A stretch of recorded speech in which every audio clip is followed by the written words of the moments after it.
UP में अपराधियों का कंप्लीट हिसाब हो रहा है। तस्वीर मैं आपको दिखाऊं, पहली तस्वीर देखिए जरा। यह महिला जा रही थी, पीछे से 3 बदमाश गए और उसका मंगलसूत्र खींच लिया।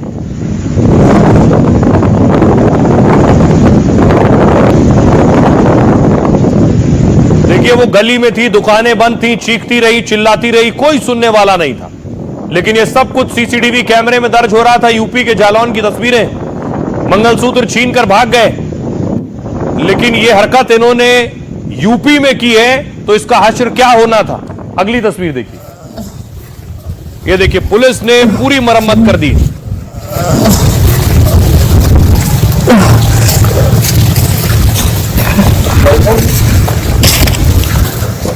यही वो तीनों हैं जो मंगलसूत्र छीन कर भागे थे।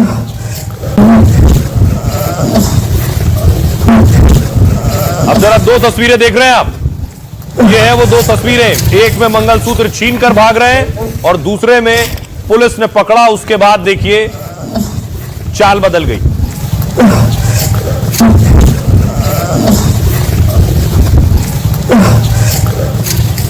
इसी तरह की एक और हरकत हुई, देखिए ग्रेटर नोएडा में। बदमाश गाड़ी से आए और महिला को धमकाते रहे, अश्लील इशारे करते रहे सड़क पर। ग्रेटर नोएडा की तस्वीर है।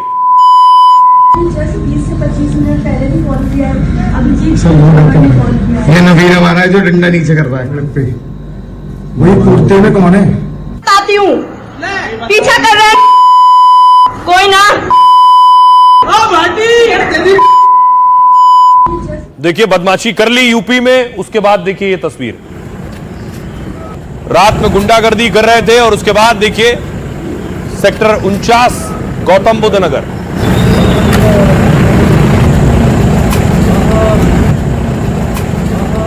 अब ये 2 तस्वीरें आपके सामने, एक गुंडागर्दी की आधी रात को और दूसरा पुलिस ने हिसाब किताब किया उसके बाद।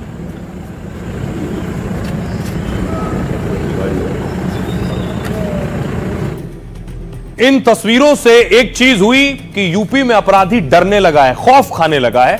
उसका रिपोर्ट कार्ड देखिए जरा, क्या कहता है रिपोर्ट कार्ड। 3 हफ्ते पहले राष्ट्रीय अपराध ब्यूरो, रिकॉर्ड ब्यूरो जिसे आप एनसीआर भी कहते हैं, crime in India 2023 report release हुई है। इसके मुताबिक यूपी में क्राइम रेट लगातार कम हो रहा है। यूपी में अपराधों की संख्या 25% कम हो गई है। महिलाओं के खिलाफ अपराधों में यूपी बहुत नीचे आ गया। दिल्ली, राजस्थान, हरियाणा इस लिस्ट में कहीं आगे।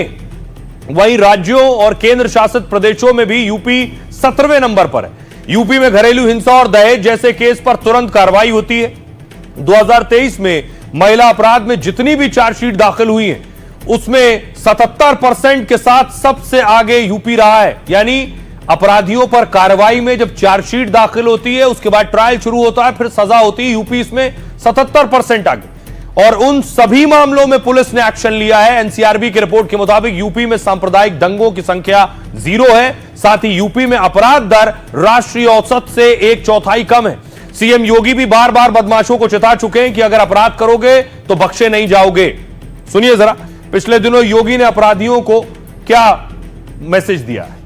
बाहर से आया था और संभवतः मारिच की तरह घुसा था, लेकिन जब यहां की पुलिस की गोली ने उसकी शरीर को छलनी किया तो कल वो चिल्ला रहा था कि साहब मैं गलती से उत्तर प्रदेश की सीमा में आ गया हूं, आगे से ये दुस्साहस नहीं करूंगा।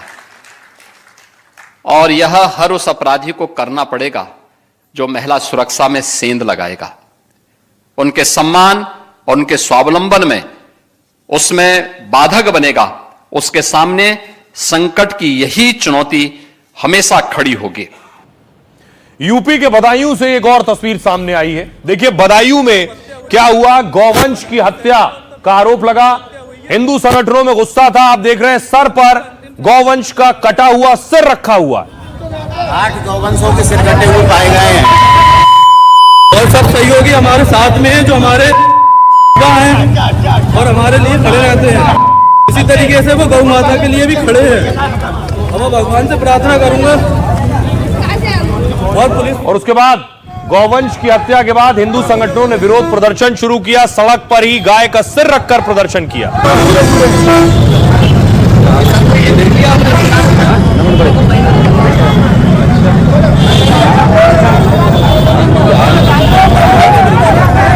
संगठन ये मांग कर रहे थे कि कार्रवाई की जाए और उसके बाद देखिए कार्रवाई हुई।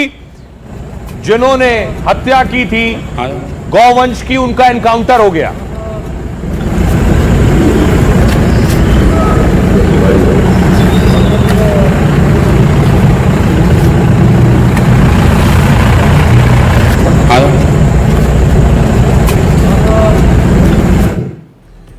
तो यूपी में आपने देख लिया एक्शन कैसे होता है। एक और एक्शन हो रहा है 7 समंदर पार। आज हैदराबाद में क्यों हुआ हंगामा, आपको बताऊं। अगली तस्वीर देखिए जरा। असदुद्दीन ओवैसी के खिलाफ माधवी लता आखिर क्यों उतर आई, यह तस्वीर आप देख रहे हैं।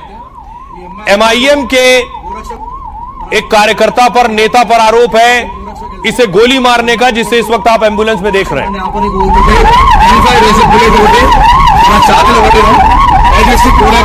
కార్యకర్తలందరూ కూడా ఇమీడియట్ గా సికింద్రాబాద్ యశోస్పేట పరిస్థితి తీవ్రంగా ఉంది. ఎన్నోసార్లు మన ముఖ్యం ఉమ్మాయిన్ కొడుకు ఇట్లా యువరాజ కార్యక్రమం దాడి చేసినప్పుడు కూడా పోలీసులు పట్టించుకోలేదు. గన్ షూట్ చేసి అర్థాంటే పోలీసులు అక్కడి నుంచి తీసుకెళ్లే పరిస్థితి. నేను మళ్ళా గౌరవ గారి అద్దె వెళ్ళి మా కార్లో తీసుకుని శ్రీకారాజ్ హాస్పిటల్ కన్సల్ట్ చేసి ఇమీడియట్ గా మళ్ళా उसके बाद देखिए बवाल शुरू हुआ। उसके बाद हिंदू संगठनों ने बवाल किया, बीजेपी कार्यकर्ताओं ने बवाल किया।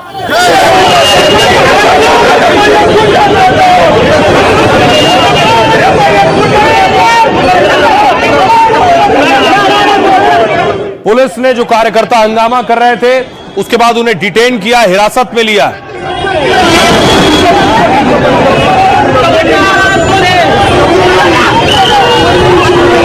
इसका संरक्षण करना ये गौ संरक्षण है और इस संरक्षण करने वाले युवा पीढ़ी संविधान का संरक्षण कर रहे हैं वो लोग।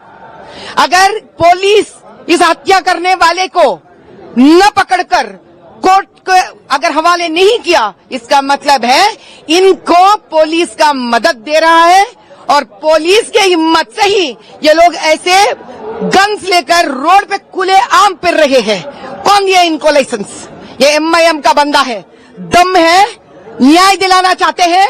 तो आज मैं अपने मुख्यमंत्री रेवंत रेड्डी जी से कहती हूँ, ललकारती हूँ उनको, हिम्मत है तो मेरा गौ संरक्षक प्रशांत को न्याय दिलवाइए। जिसने बुलेट चला लिया वो हवा से तो नहीं निकलती है। अब की बार मत कहना ये पागल बंदा है, तो पागल के हाथ गन कैसे आया? गन देने वाले सभी को कटकटे पीछे रखना है और जेल के पीछे रखना है। हजारों युवा पीढ़ी मर चुके हैं पुरानी बस्ती में गौ संरक्षण करते करते, हाईवे रोड्स पे काट कर फेंक दिए गए हैं। आज पहली बार दया हुई है समय को भी कि प्रशांत की वजह से यह बाहर निकला है और न्याय मिलना ही चाहिए इसको। सरकार से हम यही कहेंगे, मुख्यमंत्री जी से यही कहेंगे, सीपी जी से यही कहेंगे, पकड़िए जिसने भी गोली चलाई इसके ऊपर। अटेम्प्ट टू मर्डर है, it is going against article 40 of constitution है। संविधान को बचाना मतलब संविधान को बचाने वालों को बचाना है। these are things we'll investigate into it and whatever the हम लोग फिलहाल मामले की जांच कर रहे हैं। वारदात से पहले आरोपियों के बीच तीखी बहस हुई थी। फिलहाल हम लोग सारी संदिग्ध गाड़ियों पर नजर रख रहे हैं। सारे सबूत कोर्ट में सामने रखे जाएंगे।